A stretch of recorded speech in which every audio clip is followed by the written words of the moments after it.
Welcome to the Black Doctors Talk podcast. I am Dr. Sharon H. Porter, host for this episode and member of the Black Doctoral Network.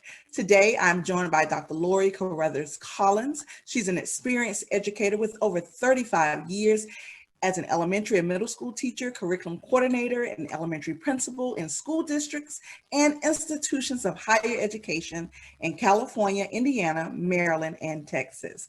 Welcome to Black Doctors Talk podcast, Dr. Collins. Thank you. Thank you, Dr. Porter. Yes, so I would love for you to start by telling our viewers and listeners a little about your background. Where does it all begin for you?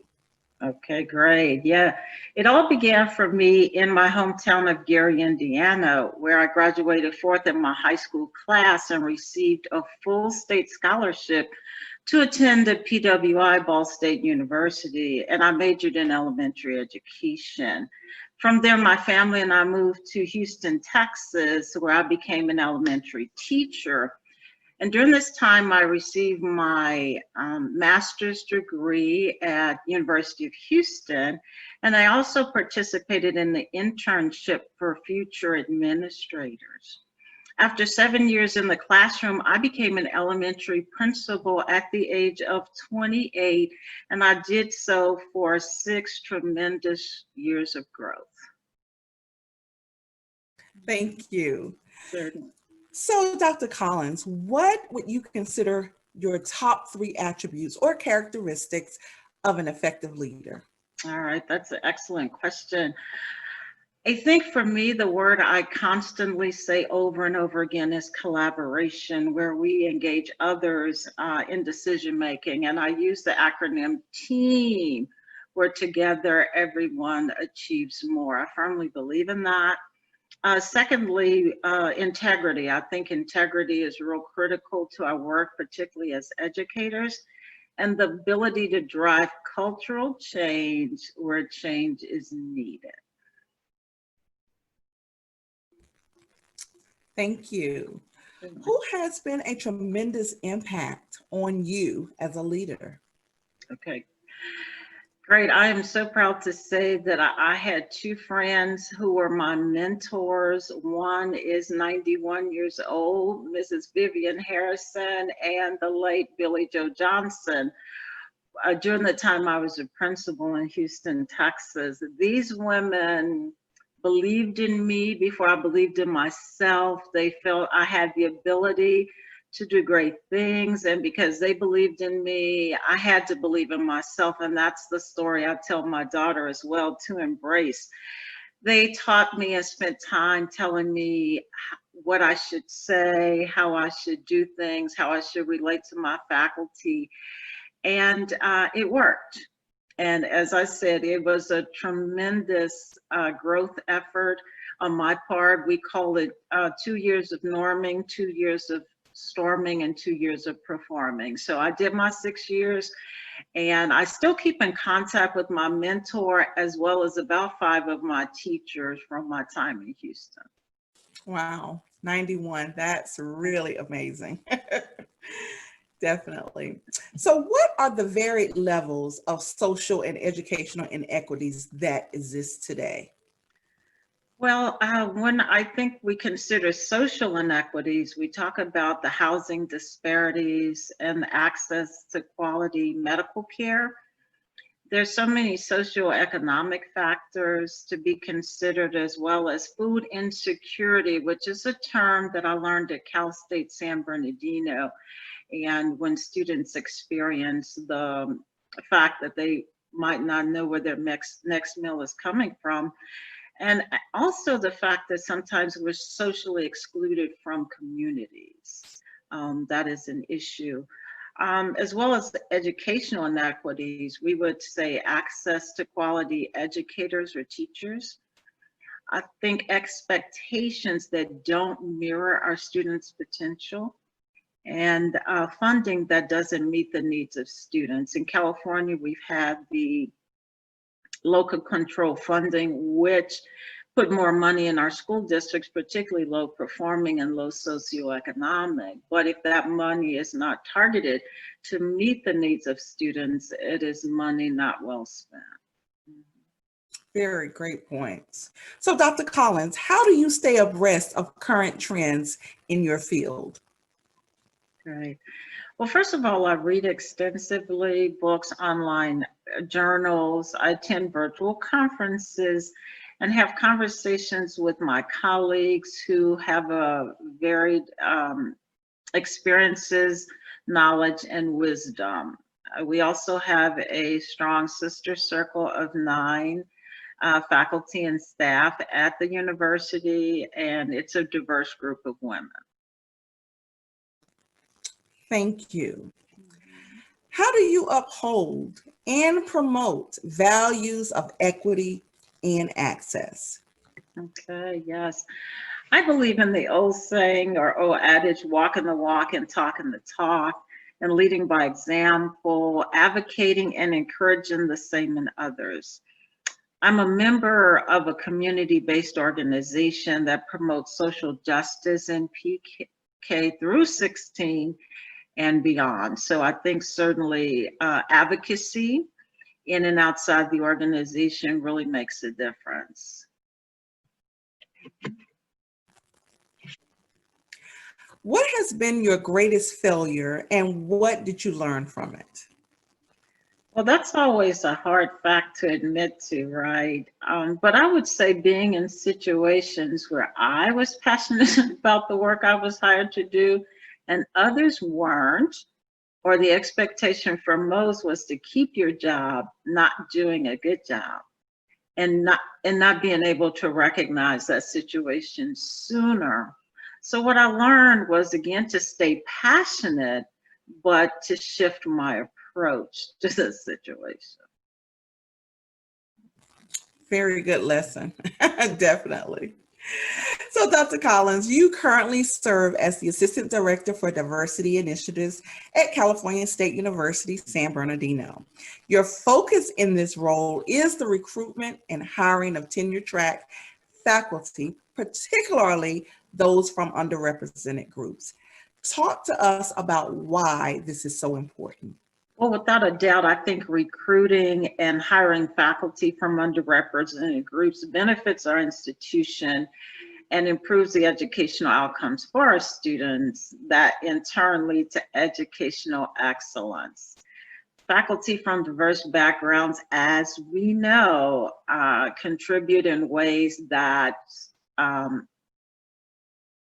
individuals from the same race or ethnicity don't, because they have lived experiences that are often different. Their research interests are different, and they contribute to ways that they teach students in the classroom in unique ways. We feel by creating a diverse faculty, our institution encourages success among students that have been traditionally underrepresented on our campus. We feel student engagement and retention increases, as well as graduation rates. And when students see themselves reflected in the makeup of the faculty, they are often encouraged to reach higher standards of excellence. Thank you. Now, as a woman of color in leadership, what are some of the challenges you have experienced? Certainly, challenges. I think particularly when I've been in spaces that lack diversity and not being viewed as a thought partner. The fact that we've often seen to have to demand a seat at the table. And in my experience, I've had situations where I've experienced the erasure and silencing of my voice as a woman of color. And when others don't seem to value my contributions, but what I've done in those instances is to ensure that I maintain my relevance and stay connected. Thank you. What skills have helped you become successful? Well, that's a good question. First and foremost, I think being comfortable with myself, knowing my strengths and my potential limitations. My collaborative style involving others in decision-making, my understanding of situational dynamics, and my communication style and my flexibility, particularly my experience as an educator in 4 states. Thank you. What are you most proud of in your career? I think the continuous growth I've made as an individual, and we have a phrase, lift as you climb. And I think I've done that in my impact I've had on individuals that I've worked with. I currently mentor a young lady who graduated from our university with her undergrad degree and who is now pursuing her master's degree at another university. So as a former PK-12 educator, what are your thoughts on the reopening of school from the COVID-19 pandemic? Now, I think it's an opportunity to reimagine what school should look like for students and educators. I think first and foremost, reopening schools at this time should only be considered with the safety and well-being of students and educators in mind. But if the decision is to continue the online modality, I firmly believe that we need to provide the support for our most vulnerable students, who in far too many instances are Black, Brown, and English learners. Online classes, as we know, for most students aren't as effective as in-person classes. So being in person with our teachers and students creates social pressures and benefits that help motivate students to engage, and engagement is critical. Just like in the brick and mortar classroom, online classes need a strong curriculum and strong pedagogical practices. Again, we need to reimagine how we teach students and what we teach students. Teachers need to understand what students know, what they don't know, as well as how to help them learn new material. We can no longer just consider teaching students at grade level. We have to understand where they are. If they're below grade level, we have to bridge that gap. If they're above grade level, we need to continue to ensure that they are moving forward in their learning. Those are all valid points. You know, as an elementary principal, I am grateful that we have safety in mind, because just as you said, that has to be priority. And we know that as we look around the nation, that's not always the case. And so I'm very grateful for our leadership that safety has been the main thing. And definitely when we move to in-person instruction, safety will still be on the forefront. And so I definitely agree with you there. So thank you for that. Yeah, it's kind of scary. I mean, I know we have to do it at some point. I think we need to strengthen what we're doing with students online in terms of that engagement and who's monitoring the teachers and what they do. I know my niece is a middle school vice principal, and so they do a lot of innovative things, but they were doing that before the pandemic. But yeah, we've got to really think that through, and what we're doing here is thinking it through with our school board members, because with the community-based organization that I work with in our local school district, we work through the school board members to affect change with the school district. And so yes, so thank you for that. Absolutely. So how can we as Black professionals partner to develop and continue to grow? that's an excellent question. I think first of all, as Black professionals, we need to stop hiding in the shadows. We need to embrace the situation that we are in and ensure that we talk, we communicate, and we build relationships with each other, that we define who we are and what we want to be. And again, as they say, if we're not at the table, we're on the menu. And sometimes it's hard to navigate that space. But if we do so with intentionality it can be a reality. So many times, Blacks are afraid of their positions, afraid of losing their positions, and sometimes you have to take what we call a hit for the team.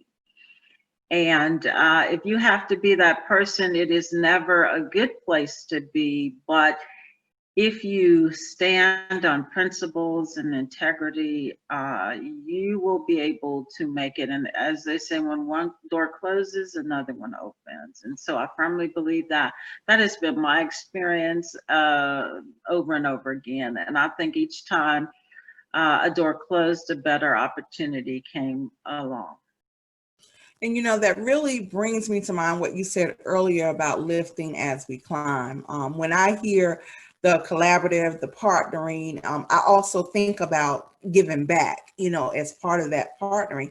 And so to me, all of that really goes together. And as Black professionals, I just feel it's a duty and a responsibility that we have to grow together, as you said, but also lift as you climb. I think it goes hand in hand. And just keeping with that, what do you think prevents individuals from doing just as that, partnering or lifting as we climb? I think fear holds us back too often. And when we don't have a network that we feel supports us in a way that we can dispel those myths and fears, then we can embrace change. And not only change in our situations, but change in ourselves. And with that, I think we can see and grow in order to become who we were destined to be. And the second part of your question? What's holding us back from doing those things? That, because we mentioned partnering, collaborating together, and then you had mentioned earlier lifting as we climb, and we know that both of those things don't always happen. And so I was just wondering what your thoughts were around what prevents us from doing those things. Yeah. Right. So lifting as we climb is a personal responsibility, and I think sometimes if we don't have a strong sense of self, that we then shy away from that kind of interaction. I do want to mention that when I was doing my doctorate, we wrote our cultural autobiography. And part of the premise was discussing when we knew we were different and how that impacted us. And it was interesting. I, along with one of my classmates, we were both Black and had totally different experiences in terms of our cultural autobiography. And I say I grew up in an all-Black community, and we had a very strong sense of self. My dad was a steel worker, and so we were considered middle class, right? I want to jump to a question I was asked in college in my undergrad program. And a professor asked me, how was I so smart and I came from a broken home? And I essentially told him that was the white man's definition of my parents getting a divorce, right? So, with that, I really think that it's important that we take personal responsibility when we feel we're in a position to do so, because we all have continuous growth in mind. But if we hold another's hand, and I had a poster in my office that said, when you're ready to learn, the teacher will appear. And so we have to consider that in all that we do, but always looking to the left, to the right, in front of us and in back of us, of those that we can partner with and embrace in order to grow as Black professionals. Definitely. Thank you. Dr. Collins, your career path has been just so robust. How do you reach your goals? What steps do you take in order to reach your goals? Well, something I learned years and years ago was to write them down and make them visible. So I write down my short and long-term goals, and I have some right in front of me as we speak that I have accomplished, and some that I'm still working on to accomplish, right? And so I think it's important to know the dynamics of a situation. So I work on that. My mentors taught me how to be measured and not be emotional. There are times where being emotional is needed, but being measured, someone told me recently, a psychologist on our campus, and that when you're measured, you often have several different sides of you, right? But you only show them when it's appropriate. And so when I began speaking my truth at our university, she said, "Oh my goodness, you're so different. I was this way the whole time." But my professional persona is very different from the conversations I have in my head, right? So, yeah. And then I also think building networks, I have done that even when I've moved to different states. And when I moved to California, you know, on the East Coast, everybody thinks California is so progressive, and it is in a lot of ways. Let me just say that, but it's one of the most unique states I've ever lived in. So I'll leave it at that. Interesting. So what's next for Dr. Lori Caruthers Collins? Well, that's a really good question. And as I thought about it, as I near the end of my career as an educator, first of all, I'd like to be appointed to a national organization as a board member so that I can affect change at the policy level. You know, there are those millennials and Generation Z, which all my children are in those two categories, who do things a little differently, but I'd like to affect change at the policy level. Secondly, I'd like to do some consulting, and I've done some in the past, but I'd like to expand that. And my company's name is Lollipop and Associates, and I named it that because when I was 16 and a camp counselor, we all had to have nicknames, and the children named me Lollipop. And so with the name Lollipop and Associates, no one really knows what that is, what you do. And so therefore you can do a lot of different things, right? Yeah, and then I'd like to do some writing. I initially thought about writing a comic book about education, just K-12 education, but now I'd like to include K through 16, right? So that I think that's what next for me, but I'm always looking for an opportunity, you know, again, to reimagine who I am. Love it. Thank you. So, Dr. Collins, how has your affiliation with the Black Doctoral Network enhanced you professionally? Well, I got excited about that question as I did about my mentors. I think the first time I attended the Black Doctoral Network as a recruiter, all I could think of was Black excellence. I had never been in a space with that many Black doctoral students, Black professionals. It was amazing. But I heard the students talk about coming from an HBCU and going into a PWI for the doctoral program. And as I listened to those stories on a break, I ran to the phone and I called my daughter, who at the time attended a PWI. Of course, she now attends an HBCU. But I said, "Do you feel that you're isolated?" And she said, "No." Because at her university, they had a Black community that they created that recruited Black students as well as other underrepresented students. But they established a community. And at this PWI, when they live with Black students, it was like a home environment. And I know one thing she said to me, it was just nice being able to walk through the dorm and see other girls with bonnets on their head as well. So it was a sense of community, but they had Black professionals recruiting and working with their Black students. I absolutely love that, because those are some of the things that you don't necessarily think about, but it makes so much of a difference. I love that. I love that. Well, Dr. Collins, I just want to say thank you for joining us today. It has been such a pleasure. Please tell our viewers and our listeners where they can go to learn more about you and the work that you're doing. Okay, great. I don't have a site. I just have an email address, and I'll give that. And I am on Facebook, but my email address is lcollins@csusb.edu, which is the acronym for California State University, San Bernardino. Thank you.